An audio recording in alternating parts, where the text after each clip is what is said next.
السلام علیکم طلبہ، میں آپ کی ٹیچر بلو بیل اسکول سسٹم سے امید ہے کہ آپ سب ٹھیک ہوں گے۔ طلبہ، آج ہم نے سبق نمبر 20 علم کی شمع کی پڑھائی کرنی ہے۔ اس کے الفاظ معنی آج ہم کریں گے۔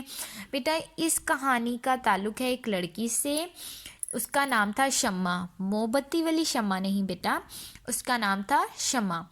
اب شمع کو بعد میں لوگوں نے علم کی شمع کہہ کر پکارنا شروع کر دیا تھا۔ بیٹا، یہ لڑکی ایک غریب گھرانے سے تعلق رکھتی تھی۔ بہت مشکل سے اس نے اپنی پڑھائی کو مکمل کیا۔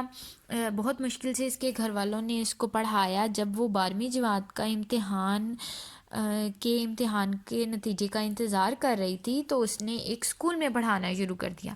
ایک دن وہ اسکول میں پڑھا رہی تھی کہ زلزلہ آیا۔ وہ دن کون سا تھا بیٹا؟ 8 اکتوبر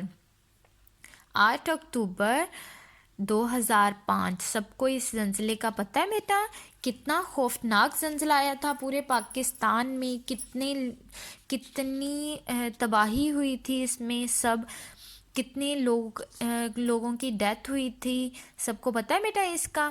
تو یہ شمع تب کی اپنی سٹوری بتا رہی ہے، کہانی بتا رہی ہے کہ جب وہ بچوں کو پڑھا رہی تھی تو زلزلہ آیا، جس میں یہ اپنے اسٹوڈنٹس کے ساتھ، اپنے طلباء کے ساتھ اس ملبے میں، اس تباہی میں پھنس گئی۔ جو زلزلے کی کس نے تباہی مچائی تھی اس میں وہ پھنس گئی، اور پھر کیسے وہ نکلی، یہ کہانی اس سے ریلیٹڈ ہے۔ اور پھر جب شمع اس سے باہر نکلی تو اس کو یہ پتہ چلا کہ اب اس کے ماں باپ اس دنیا میں نہیں رہے، بہن بھائی بھی زلزلے کی زرد میں آ گئے ہیں۔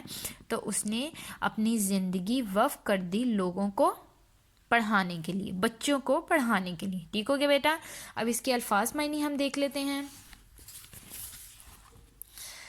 سبق نمبر 20 علم کی شمع۔ الفاظ معنی: آراستہ، سجانا، آرزو، تمنا یا خواہش، دل خراش، دل تڑپا دینے والی، سبیل نکالنا، راستہ نکالنا، حسب معمول، عادت کے مطابق۔ ٹھیک ہو کیا بیٹا؟